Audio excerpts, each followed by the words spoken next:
2023 இன் கல்வி பொதுத்தராதர உயர்தர பரீட்சைக்கு முகம் கொடுத்த எல்லா மாணவர்களுக்கும் வாழ்த்துக்கள்.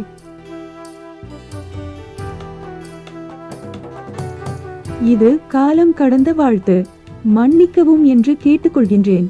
கிந்தோட்டை கிரியேஷன் சார்பாக குறித்த பரீட்சை 2024ஆம் ஆண்டு ஜனவரி 4ஆம் திகதி ஆரம்பிக்கப்பட்டு பிப்ரவரி 1ஆம் திகதி வரை நடைபெற்று முடிந்தது.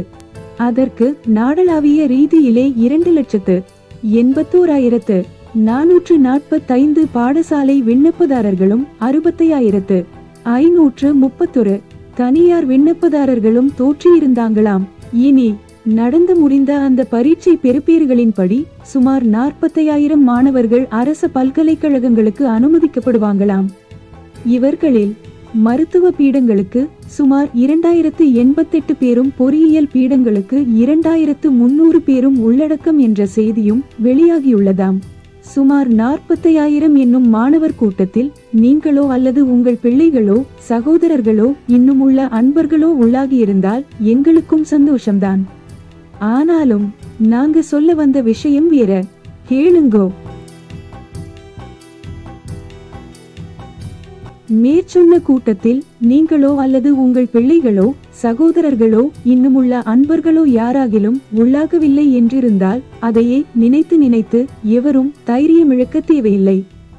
திரும்பவும் பரீட்சை எழுதி முயற்சி செய்யலாம் என்றாலும் வேறு மாற்று வழிகளும் இல்லாமலல்ல. நான் இதை சும்மா சொல்லல. என் பிள்ளைகள் விஷயத்துல நான் கொண்ட அனுபவங்களை வச்சுத்தான் சொல்லுகிறேன். ஆக நீங்களோ அவர்களோ தேர்வாகாதது அரச பல்கலைக்கழகங்களுக்காக மட்டும்தான் என்பதையும், மாற்று வழிகள் என்று இன்னும் எவ்வளவோ உண்டு என்பதையும் மறந்துவிடக்கூடாது. அதே போல பரீட்சையில் தேர்வானவர்களுடன் தன்னை ஒப்பிட்டு மனம் தளரவும் கூடாது. தனியார், திறந்த, வெளிவாரி என பற்பல தொழில்நுட்பங்களுக்கு என்றான பட்டப்படிப்புகளுக்காக என்னும் வழிமுறைகள் எவ்வளவோ உண்டுதானே.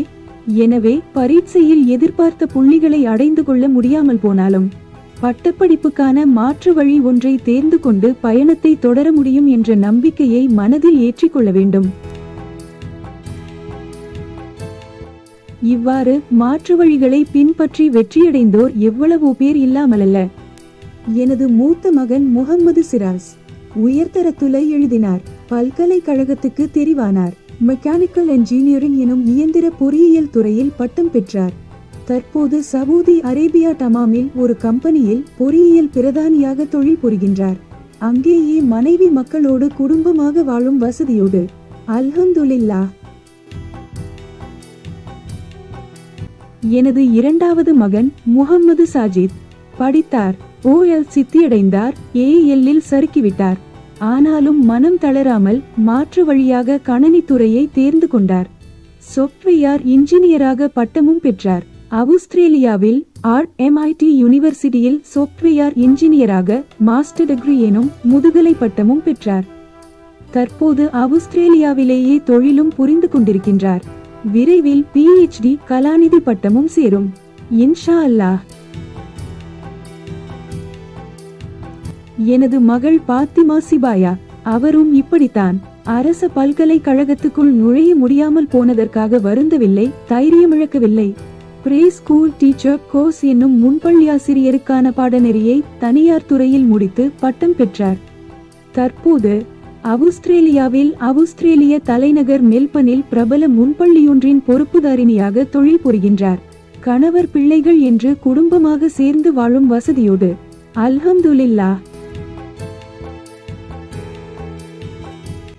நான் இவற்றையெல்லாம் சொன்னது தற்புகழ் பாடுவதென்னும் நோக்கத்திலல்ல.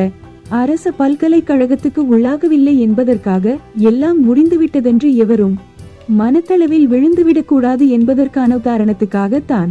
சாதாரண தரத்தில் குறிப்பிட்ட புள்ளி அளவை பெற்றதால்தானே உயர்தர பரீட்சைக்கு உள்ளானது.